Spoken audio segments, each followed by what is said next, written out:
something that I recently learned relates to this question. What I've realized is that different generations definitely have different ways or different views on career progression, because the way in which people work and their motivators has definitely evolved in the last 50 years. I mean, really, even in the last 5 years, if you think about the pandemic.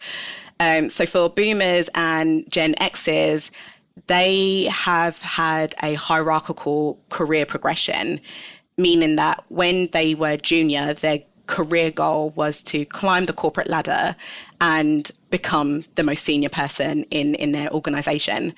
And they were also motivated by factors like job and financial security. Whereas I think careers have now become more self-driven and fluid, as Lupe mentioned before, which means that individuals want more agency in their own career management. So as a result, the younger generations, for example, Y and Z, see career progression as being able to enhance their skills and having more autonomy at work. As a result of COVID, another factor that we're seeing that people want more of is that work-life balance. So I think that's definitely something that we're seeing in the L&D space, how to have training programs to help people with their work-life balance, how to help people work on their mental health and ensuring that they are satisfied at work, essentially. Welcome to the Career Changemaker podcast, where we focus on owning your career journey and making impact through the work that you do. Whether you're looking to pivot, transition into leadership, or reimagine your career completely, this podcast is for you. We'll unpack career development strategies, leadership insights, and the mindset shifts needed to thrive in your career. Being a career changemaker means taking control and shaping your professional path with intention. I'm your host, lawyer turned career and leadership development specialist, Janine Esbrand. So if you're ready for candid conversations that are going to help you grow, keep listening. Welcome back to the show. I am super excited for today's episode. We are doing something a little bit different for International Women's Day. And instead of one guest today, I have 4.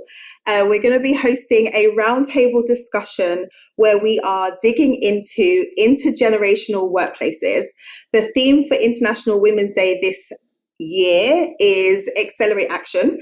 And so today we want to have a discussion about how do we accelerate female careers when many of us are working within intergenerational workplaces. So we have some awesome guests on to have the discussion. So I'm going to invite each of them to introduce themselves first, and then we will dig in to some questions. So to start off, I'm going to go to Jax. Would you go ahead and introduce yourself to everybody? Thank you so much, Janine. And hi, everyone. I am Jax Uhi, and what better opportunity to have a conversation for International Women's Day than to be truly international. And I'm joining you from Australia today. I am an exec coach and a business coach, and I work with individuals, teams and executives. And I feel really super privileged to do that because I work with some wonderful people. And I am representing Gen X today. Hey all, thanks Janine. I'm Melissa Morris. I work within HR as a senior HR BP in the tech space. Outside of work, I also do coaching and mentoring, and I'm a millennial. So yeah, nice to meet you all. Thanks, Janine. And hi, everyone. My name's Maima Aqua, and I work as a professional development and training manager for the legal sector. And my generation is millennial as well, or Gen Ys. Thank you, Janine, for having me. My name is Lupe Colangelo. I lead our employer and alumni relations at General Assembly, which is a global tech talent and training provider. I'm based in New York, but we're a global company, so I get to work with people all around the globe across different generations. But I happen to be a millennial myself on the cusp of Gen Z. Awesome. Thank you, ladies. I love that we have international representation here as well as different generations. So I know in my work as a career development, leadership development specialist, we see all the time that there are challenges that come with people working in workplaces that are diverse, but diverse particularly from a generational perspective, partly because expectations can be different, leadership styles can be different, the way people show up can be different, and learning how to work together can be a challenge. So I think as we think about women and us supporting women in our careers, it's important for us to have this discussion about what can we do better. And I think the first thing that I wanted to touch on is misconceptions, because I don't know whether it's just my feed on LinkedIn or like what's popping up for me, but there's a lot of conversation about Gen Zs and like how they show up in the workplace and how it's so different. And so I wanted to start by talking about misconceptions and ask you guys to share what are some common misconceptions you think are floating around that we can address and maybe dispel when it comes to not just Gen Zs, but just across the generations. Like, how do we see people in one light that may be stereotypical that we could potentially dispel today? So I want to first direct that to Melissa. So I would say some of the misconceptions, I would say first and foremost, it limbos between millennials and I would say Gen Z. And I think something I hear all the time is that we're quite entitled. I see a lot of nod heads, so I think we can all share that experience. And when I say entitled, I think it comes with what we kind of want for our careers and our development, our L&D. We're quite hungry for that sort of area. So I think that's something that always comes up. It doesn't matter whether it be at work, outside of work, in a social setting. It's always, do you get told that, you can be quite entitled? That's interesting. I'd love to hear from you, Lupe. Is that something that you hear? And I know you work with a lot of Gen Zs, so is that something that tends to come up for you too? Yeah, I think what we hear from the employer side is that, folks from Gen Z might not be as prepared for the workforce, whether it's technical skills or soft skills. But I think where that comes from requires a lot of empathy from where that generation was, especially during the pandemic, right? These are folks that went through college remotely, right? So that's missing that human interaction. They didn't get to have in-person internships, which many of us got to have, and just kind of get uncomfortable learning the ropes of how to interact with people in the workforce as your first time, right? So they're missing these key experiences. But what I've experienced on kind of the positive end of the conceptions around that generation is that they're so unique because they have that unique experience. They're so adaptable. They went through this crisis, and that gives them a really good value in the workplace. And they're really not afraid to use their voices. They're not afraid to push back. So I think that kind of learning those pros and meeting those folks where they're at is beneficial to employers because it really breaks down a lot of those misconceptions. They're willing to work, they're willing to use their voices, but it's just a slightly different type of generation. Yeah, I love that in terms of seeing the other side of it. Like, what are the benefits, right? Jax, I'd love to hear from you on this as someone who's Gen X and also works with a lot of business leaders. What are some things that you hear people talk about from that side, the leadership side? I'm leading these people and this is how they're showing up. Yeah, I think the disconnect comes with Gen X and baby boomers. Some of the misconceptions are that, sort of to expand the entitled piece, is that people want something without doing the hard graft.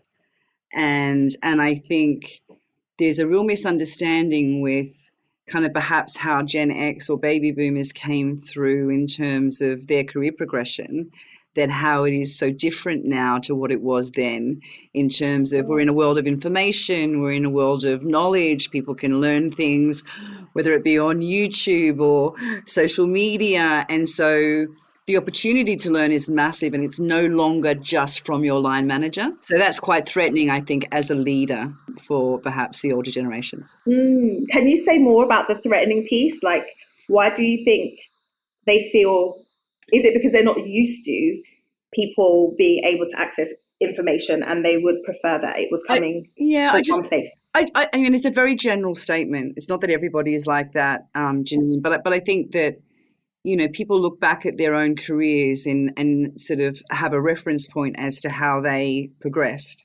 And back in the day, so to speak, it's sort of you knew your career path and you knew that there was a structured platform on how to get there. Nowadays, it's very dynamic, and actually people are doing lots of different things and they're learning different skills, and they're able to do that much more quickly than perhaps what we were in the past. And so therefore there's a power shift, because actually you may have many people working for you that might be far more knowledgeable about the subject at hand than what you are. So therefore finding a way to share that experience of mistakes made, of, the sort of core leadership component, as opposed to the actual sort of skills themselves. Yeah, that's really interesting. Maima, as someone who's focused on like learning and development for people, how do the misconceptions show up from a training perspective? Are there assumptions that are made about what people need to be trained on or what they should be exposed to because of some of the misconceptions? Yes, I think the main one is communication skills. I think the older generation, as in the boomers and the Generation X, feel like the younger generations need to have better communication skills. And I just think this is something to do with different styles in communication. And I think that's probably one of the main areas that we're really working on helping to develop the younger generation and the older generations find a common balance. The other one is having a growth mindset. There's, again, another misconception that the younger generation do not have a growth mindset. And so there's this real need for developing that area so that they can have more opportunities, have wider opportunities and wider ways of thinking about how they do their work. Yeah, that's so good. Janine, sorry, it's Jax here. I just wondered if I could just build on that slightly, just in terms of, there is also this thing that I feel like there is a lot of pressure on the millennials and Gen Zs that perhaps is a different pressure to what baby boomers and Gen Xers felt. And that's because of the world of opportunity and because of the globalization of work that perhaps also needs to be acknowledged and understood, that, there is obviously, we all know what some of the challenges of mental health, anxiety, things that are prevalent in the working world these days, which happens across all generations, by the way. But perhaps Gen X and baby boomers are less likely to perhaps recognize that as a linkage to work as other generations. Yeah, I get that. I was actually having a conversation with my mum the other day, and she was just talking about how fast things are compared to when she first started working in terms of email and like expectations. And before, you would send snail mail and you would wait for it to come back and then you'd have time to respond. Whereas now it's like there's an email and there is an expectation that because the email has come in, I'm supposed to respond to it straight away. And that's just like one example of how the world of work has shifted and the way some of us have grown and this is all we know, whereas there's some generations that actually we remember before there was email and there was this fast pace of working. That kind of leads us onto the like expectation piece. And what I wanted to ask about was how leadership expectations and styles differ amongst the different generations, because I think that has a big part to play in terms of how we work together. So Maima, when you think about the expectations that leaders have and different generations have when it comes to the workplace, when it comes to their development, their growth, what do you see as the main differences around like expectations and styles of leadership? Yeah, I think the main one is I've seen different leadership styles in each generation. So with Gen X's, they are the generation that have really built strong relationships. So their leadership style involves a lot of networking, a lot of relationship building, whereas the Gen Ys, they are the generation who really want to seek feedback for growth. So you will find them seeking feedback from their peers, their colleagues, their managers, and also people, the junior members of their team who they work with. And then you've got Gen Z. They are the generation that I believe will really change the workplace when they become leaders, because they make well-being and work-life balance a priority for them. So right now, that's what I'm seeing. And I think every generation can learn from each other. Yeah, that's so true. I remember having an internship. No, I wasn't an internship. When I first started working within an organization as their sole legal counsel, I was 6 months into the role, and I said to the MD, I need a review. And he was like, no, you're doing fine. I'm like, no, I need a review. And I literally made him have a meeting with me. And then he came into the meeting being like, I don't know what you want to discuss. And I'm just like, I need to know how I'm doing. And he's just like, what is wrong with this woman? And so he had to endure this meeting that he didn't think he needed to have. But I was like, how am I supposed to know if I'm doing well if nobody gives me feedback? Exactly. And we want it to be as critical as possible. Like, give us the constructive and the positive feedback. It's not just a 2-minute thing. Exactly. Melissa, what are your thoughts on this? I know that you've worked like as a HR director or manager in various different companies and industries. So I'd love your thoughts on what you've seen in terms of the differences in leadership style, perhaps in different organizations, and how it's been approached. Yeah, so I would say first and foremost, especially I would say in the tech sector, it's very open and fluid in the sense of, continuous feedback, touching on what Mima said, looking at 360 feedback as well. I think that's really, really important, especially for the millennials, the Gen Z. It's also knowing you're being managed correctly, but is that a 360 thing where you're also receiving that from your manager, vice versa? So I think that's really important. I think looking at, leadership styles and communication, I think whereas baby boomers are more in person, they prefer face-to-face interaction where they've built that off of, networking.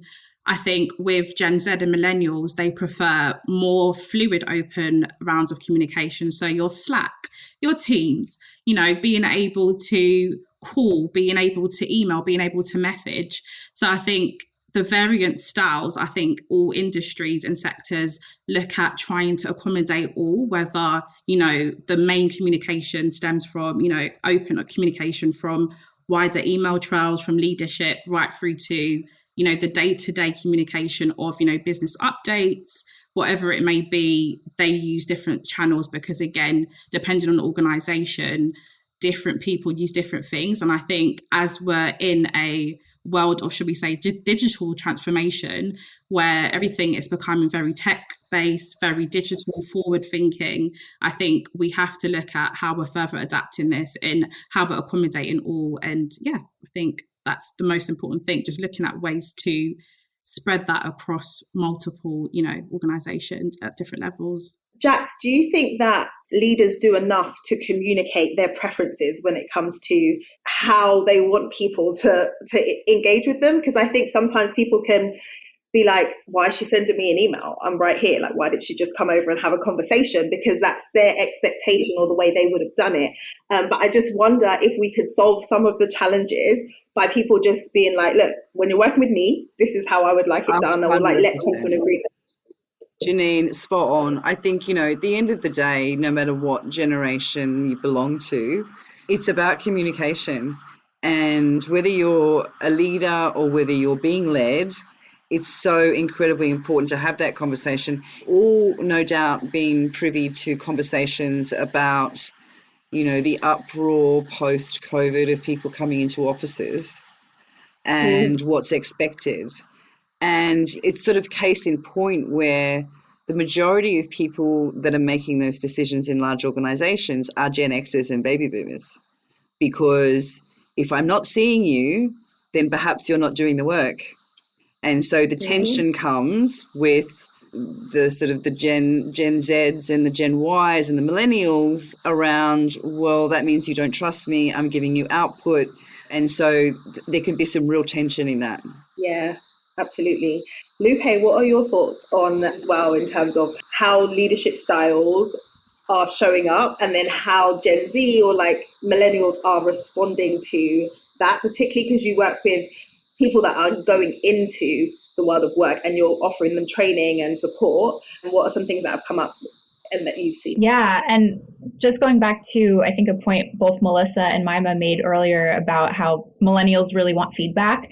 I think what differs with Gen Z a little bit is that they want answers, right? So I think a lot of leaders maybe perceive them as rebellious or challengers, but I think they, just think about the generation culturally where they grew up. There's so much going on politically outside of work, and they've grown up been having to ask, why is this happening? What does that mean for me? Doing a lot more digging to find out the truth about things and what is right and what it means to be successful, and just making their way in the world during a pandemic, right? So what I think makes them really interesting in the workplace is that they are always asking why. And so I think that challenges leaders to maybe communicate differently, and, maybe folks who aren't as used to doing that, where the culture is a little bit more like, this is how we do it at the company. It's challenging to have to say, here's why we do it. But I think if leaders do that correctly, they get a lot of buy-in from Gen Z, because that builds trust with them, and they want to understand why they're doing the work. They want to feel connected to why they're doing the work. And something else about Gen Z is that they're very efficient. And I think that does challenge leaders too, where you might have processes at a company, and for a Gen Zer, basically the way they think is, if I'm allowed to use this AI note taker and the company says it's okay, why wouldn't I? Right? Like, why wouldn't I, to save myself time? So that's kind of how they think, is why would I not do this as long as it's within the rules? And so I think that challenging loop that goes back and forth can be challenging to leaders. But I think if they lean into it and kind of embrace that questioning and challenge themselves to really answer why we're doing this, and being open to maybe making things efficient, I think that's where the dynamic can be very healthy. I think where it's not healthy is when leaders are a little confused by it, don't take the time to understand the feedback that they're getting from their entry-level employees. Yeah. I think what came to mind when you just said that was, like, as a parent, I try to, when my kids do crazy things, I try to be like, okay, they're doing the best that they can at the age that they are. Like, why would they do that? Like, literally, why would they do that? Sometimes it doesn't make sense to me, but then if I put myself in their shoes, it's like, like, it makes sense. He's 7. Like, he didn't know that wouldn't make sense because he hasn't had all the years of life experience that I've had. And I think when we think about the different generations, sometimes we jump straight to, they're doing this because, through our own lens, versus where are they coming from? And I like that you've given that context around, like, how they've grown up, like, politically and, like, socially, all the things that's gone on is going to impact the way you view things. And so if you're asking a question, it's not necessarily because you're being defiant. It's because, like, I legit just want to know, and I'm used to asking questions. Exactly. And so having that understanding, and I think it goes both ways too. Like, as someone who's a young person in the workplace, really being like, okay, like, my boss grew up in a time where they didn't have access to information like this, or they wouldn't have challenged the process. So obviously they're going to ask me, why are you doing something outside of protocol? Because that's not the way that they did it. And just having those open lines of communication would get us a lot further than the assumptions that I think often happen that lead to people responding in certain ways. That's a great point. I do think that the empathy and curiosity needs to go both ways. I think that's a great point. Yeah. Let's talk a little bit about career development. So we talked a little bit before, and I think Mima mentioned it in terms of what people are expecting from a kind of L&D perspective. But as women in the workplace at different stages of your career, how do you guys think people approach their development differently depending on which generation they are, or which stage they are in their career? What are some of the ways that people are thinking about, or should be thinking about, their career development and advancement? We can start with Mima.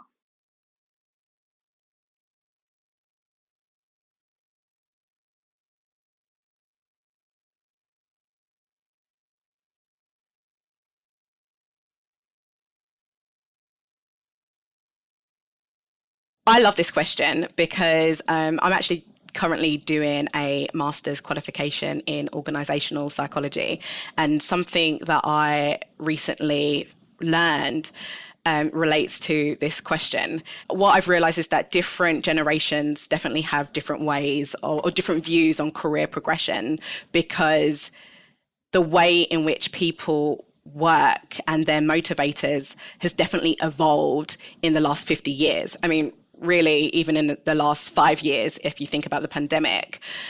So for boomers and Gen Xers, they have had a hierarchical career progression, meaning that when they were junior, their career goal was to climb the corporate ladder and become the most senior person in their organization. And they were also motivated by factors like job and financial security. Whereas I think careers have now become more self-driven and fluid, as Lupe mentioned before, which means that individuals want more agency in their own career management. So as a result, the younger generations, for example, Y and Z, see career progression as being able to enhance their skills and having more autonomy at work. As a result of COVID, another factor that we're seeing that people want more of is that work-life balance. So I think that's definitely something that we're seeing in the L&D space. How if your motivation is different, then how you show up with their work-life balance, is different, and what you prioritize is different. People work Melissa, on what do you see mental health from a HR perspective in terms of the types of things people are coming to you to ask about or complain about, or the challenges that are showing up? What does that tell you about career progression? So me, myself, I've worked as a contractor for 5 years. So contrary to my mum's belief, she was kind of like, are you sure you want to do that? Are you going to have security? So this is on a slight divergent, but just to add to the conversation. So she was kind of like questioning me around security. What if you don't get another contract? So on and so forth. And I was kind of like, that's the beauty of it. I like the spirit of the fear of the unknown, because I think from the most random places, from different contracts, I've learnt the most beautiful things about myself, my knowledge, my skill set, etc. So I think taking the jump to do what I want to do and just experience different opportunities is what has sort of aided in my growth overall in HR. Looking at HR from the perspective of an employee, and when they come to me for certain things around L&D, it's always around career progression and profiling. And I would say the majority of companies I've gone into in the last 3 years, it has all been around looking at their career frameworks. What development plans do they have in place? Does it align with the business goals? Does it align with your values as a business? Is it clear? And, is there a wealth of opportunity? And in some of these companies, there hasn't been much, because they haven't really aligned all of these things adjacent to one another. So they've kind of looked at, the business being quite hyper growth, but haven't looked at, while we're climbing the ladder, what parameters do we need to put in place to ensure, the talent we're getting internally are satisfied. Maybe not satisfied, because I don't like that word. I think more than satisfied, because I think, any job you go for, you want to ensure that there's a level of growth within that role, whether it be, a year from now or 2 years from now. It's just understanding that that business has something in place. So that, I would say, that's a major priority. I would also say externally from work life, coaching and mentoring, especially Gen Z, it's all about culture. It's all about, what development plans do they have in place? How quickly can I go from, an individual contributor at level 3 to level 5? And what does that look like? And I would say a lot of Gen Z and millennials, they've got quite an entrepreneurial ship about themselves in terms of starting new businesses, having their main form of employment, but then having loads of different side hustles, shall we say, on the side. So again, it's kind of like, what are you doing as a business to ensure that whatever you have in place is long term, and that employee has, effectively got the buy-in from that also. So yeah, I think it works hand in hand. Yeah. And I think that entrepreneurial spirit that a lot of people are now engaging with can be really harnessed by organizations. So there's entrepreneurship and looking at ways that you can, if people are interested, how can they get involved in new projects? How can they spearhead things within the organization?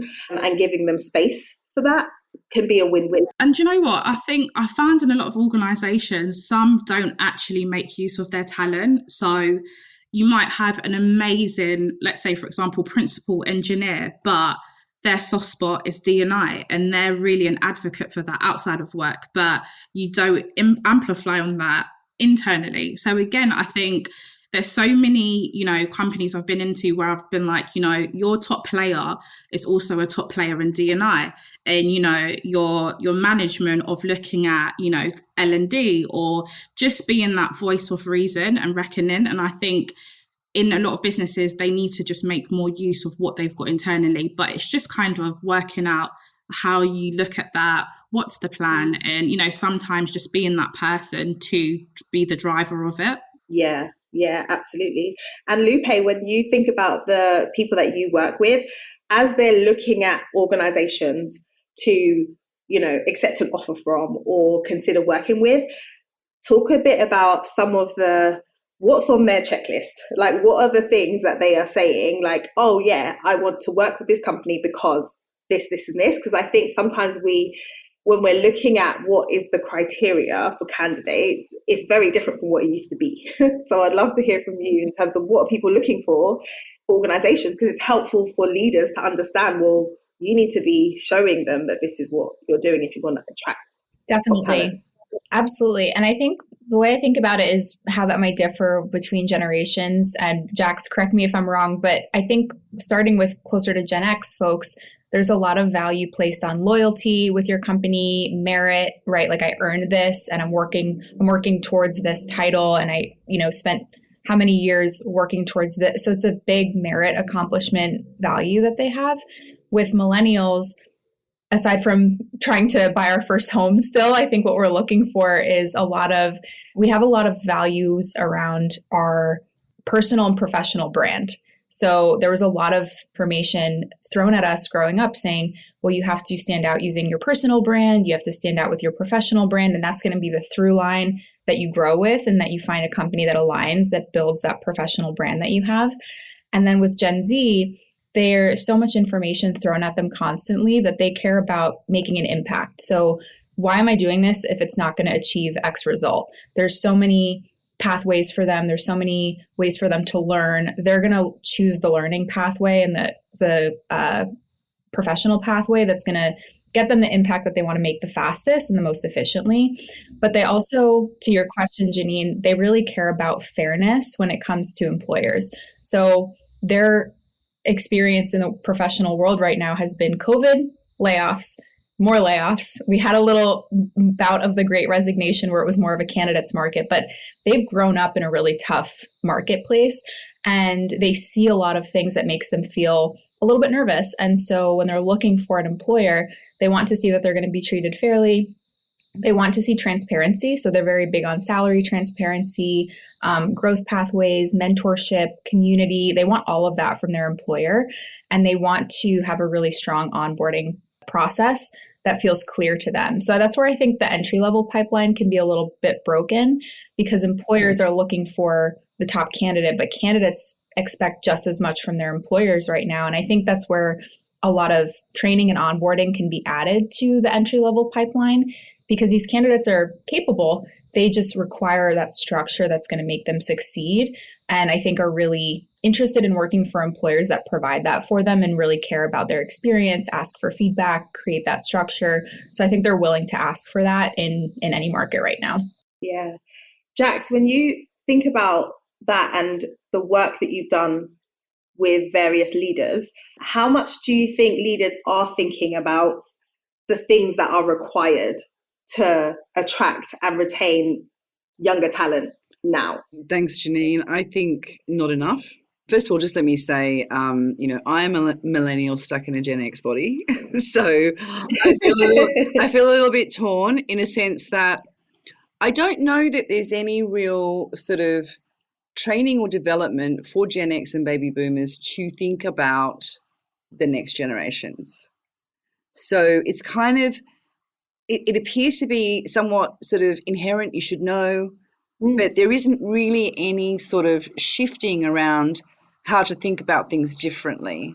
And I think there are definitely Gen Xers and baby boomers who want to do things differently, but have been raised through an era where you were sort of valued for your resilience and you know, if you were stoic and all this kind of stuff, when actually there are people who, for example, maybe close to retirement, we don't have enough sort of matching with younger generations in sort of, you know, job sharing or doing things that sort of cross some of those boundaries, because it takes a few brave people to take those steps, and there's actually not enough of them to do that, when there's probably just as many Gen Xers and baby boomers these days who feel passionate about something but don't necessarily think that that's a reality, that they could actually have a portfolio of a career. Yeah. So I feel like there's opportunity of learning both ways. And if there were more spaces where there's a thing that mentoring, but there's also reverse mentoring, where it's like you as a young person can mentor an older person. And I think there's an opportunity for transfer of knowledge both ways that can benefit both parties, right? Or like multiple parties, because I think there's knowledge to be gleaned if you're younger from someone who's lived a bit and done some things. And then equally, it's like, oh yeah, there's new things that are happening that you don't know about. Like, let me tell you about that. So I think there should be more of that. I agree, Janine. And I think there's also elements of policy that doesn't lend itself. So could sort of name many organisations, which I won't, that, you know, still hold policies where you can't have a side hustle. So, you know, if you're sort of going to send that message, then you're not going to attract the audience in which you're after. Yeah, absolutely.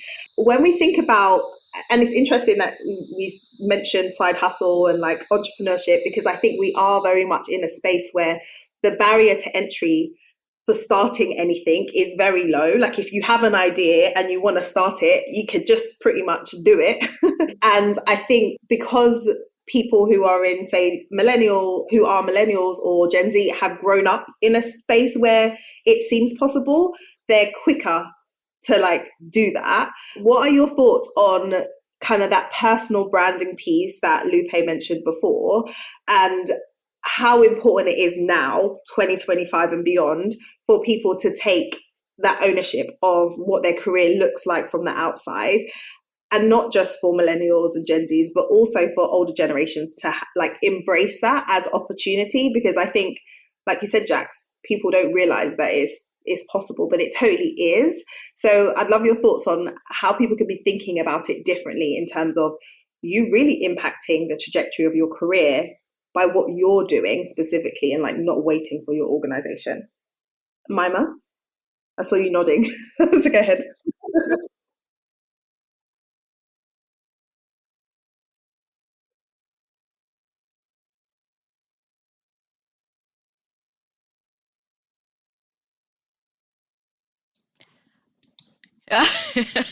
I'm just nodding along this whole podcast because what everyone's saying is so true.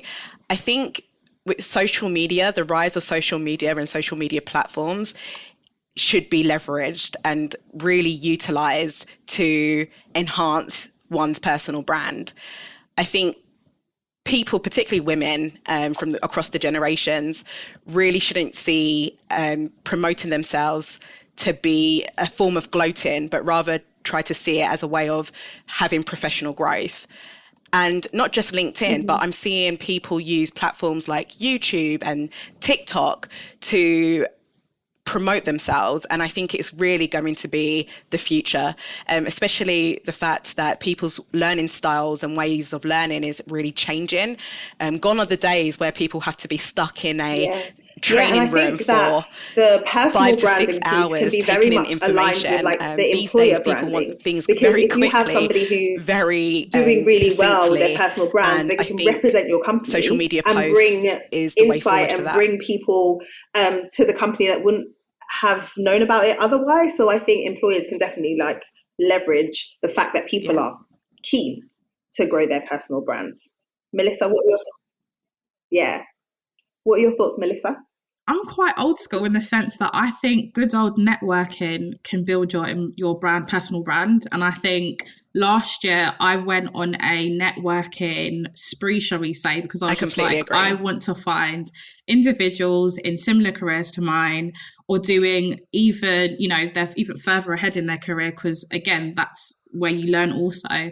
So I think, going out to, different networking events, whether it's in your industry, sector, I've found quite a lot of different agencies, so like recruitment agencies, your big names like Reed, so on and so forth. They have webinars, workshops, etc. around it may be employment law or how to leverage leadership, etc. And 9 times out of 10, there are individuals there that are trying to also build their personal brand or find like-minded individuals. So again, I think whether you're a baby boomer, Gen Z, millennial, it works for all of us, I think. And I think to an extent, I think, I also look at, people that have just started a family, how can they network? There's, online webinars and stuff like that where they can access it at the comfort of their home. Because again, not everybody can get out and be in person and do these lovely things, but there are ways to navigate that. So definitely networking all the way. Yeah. Love it. Yeah, I mean, I'm recovering from an injury right now, so I'm very grateful for even being able to do this online and any other events I can attend online. I'm like, yes, we can still do things even if we can't like physically be there. Lupe, what are your thoughts? Yeah, I think it's a combination of networking and documentation. I think with the networking piece, I love what Jax mentioned earlier about how people from different generations want to be helpful. And so I think for younger generations, the way to make yourself stand out is to network with people from different generations, because there is so much knowledge that can be gained from people who have been in the field longer than you.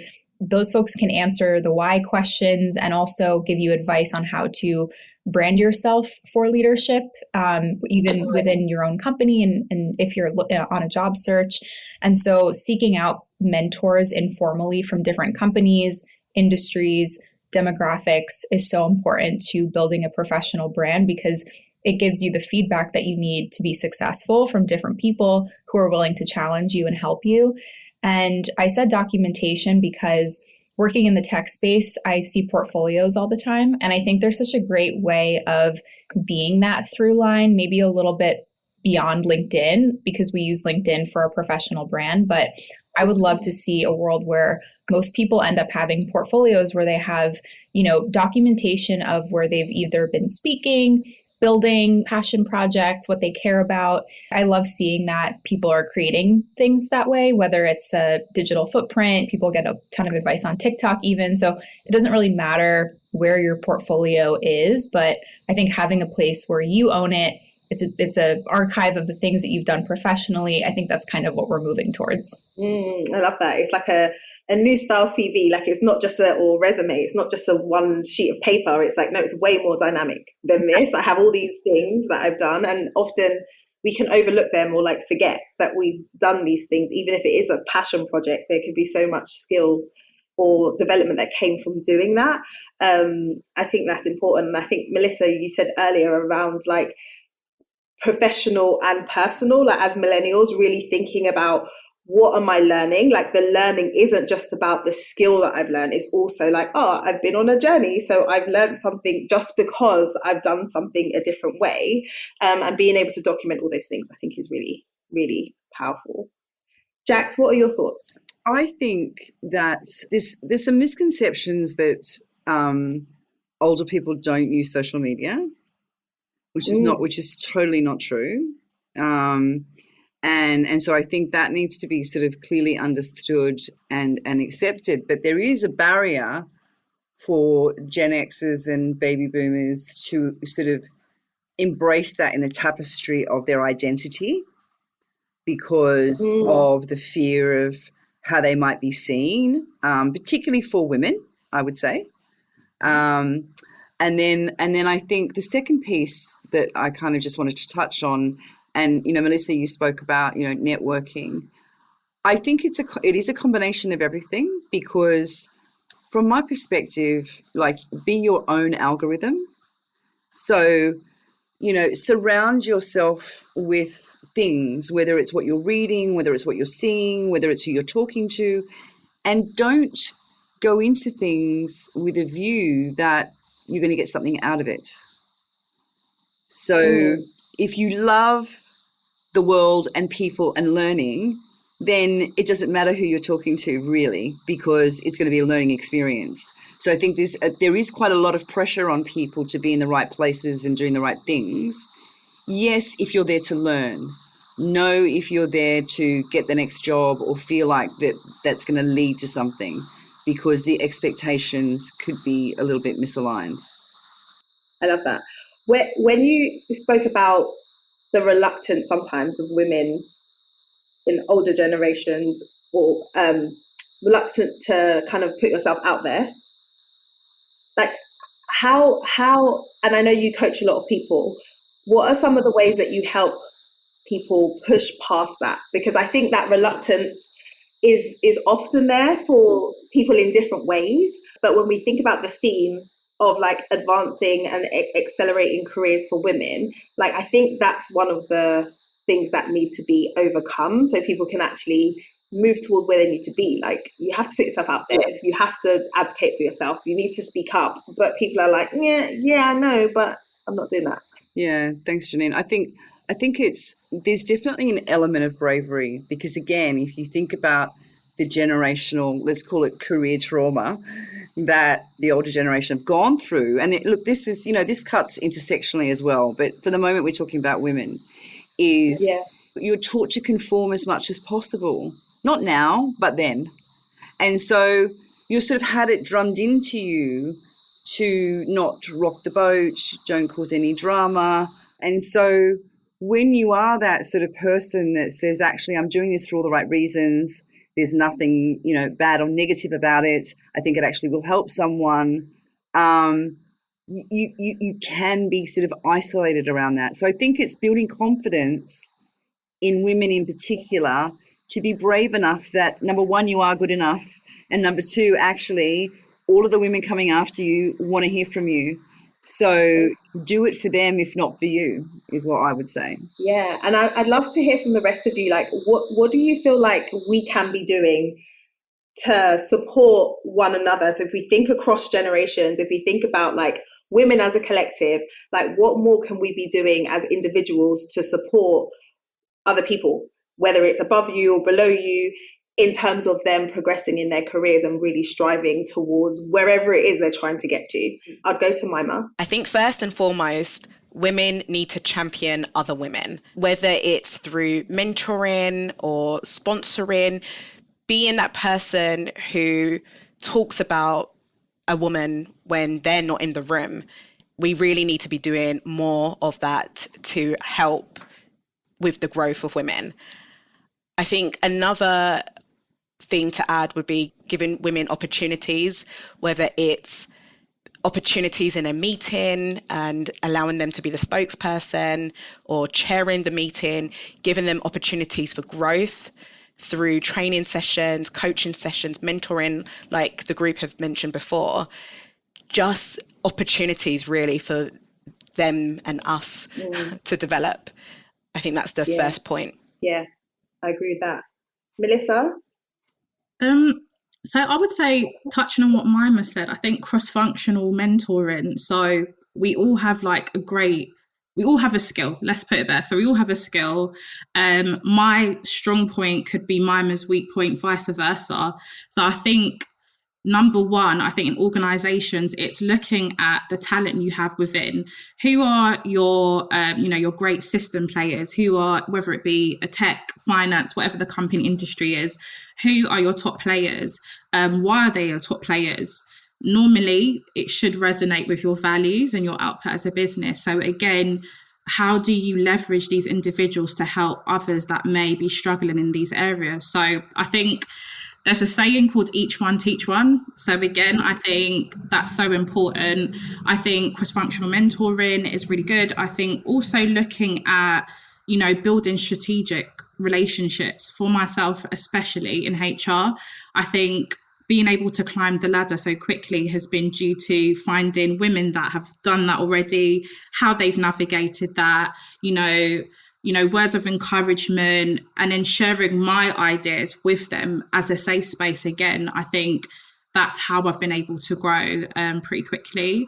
And I think also just understanding, like Mima said again, if you're a female, helping other females, again, very early on in my career, I think year one into HR, I did a redundancy with my director. I had to help. I was thrown in the deep end. But again, she said, I want to stretch you. You're capable. And I'm trying to show you that you're capable. So again, I think it's just reinstalling that faith into someone, whether it be in your team, organization, outside of work, that you can help and, just boost one another overall. Yeah, 100%. I think if we think back in our careers, there's always one person at least that has really helped to open the door.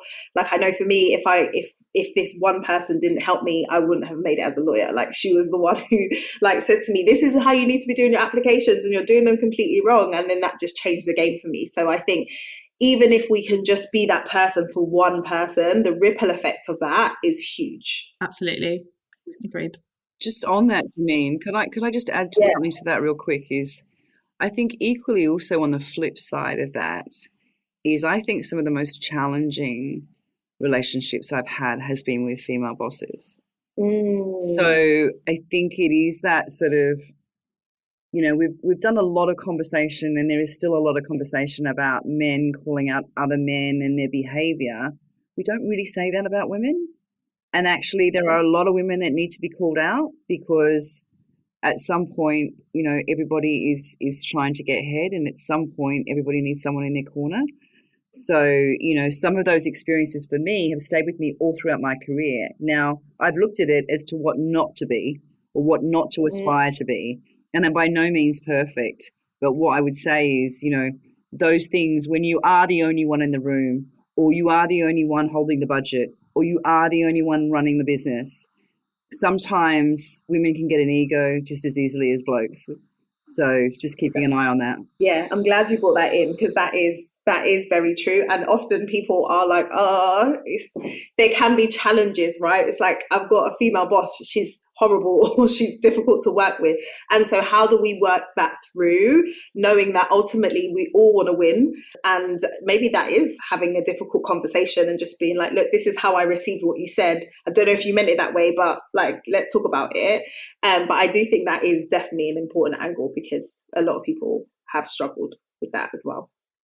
Lupe? I think transparency is very important between all colleagues, but I think because we're specifically talking about women relationships in the workforce, just being transparent about things like salary, talking about what it was like for you to navigate a negotiation or a promotion or a difficult performance conversation is so, I think, one of the most important topics that I've learned from other women that are where I would like to be.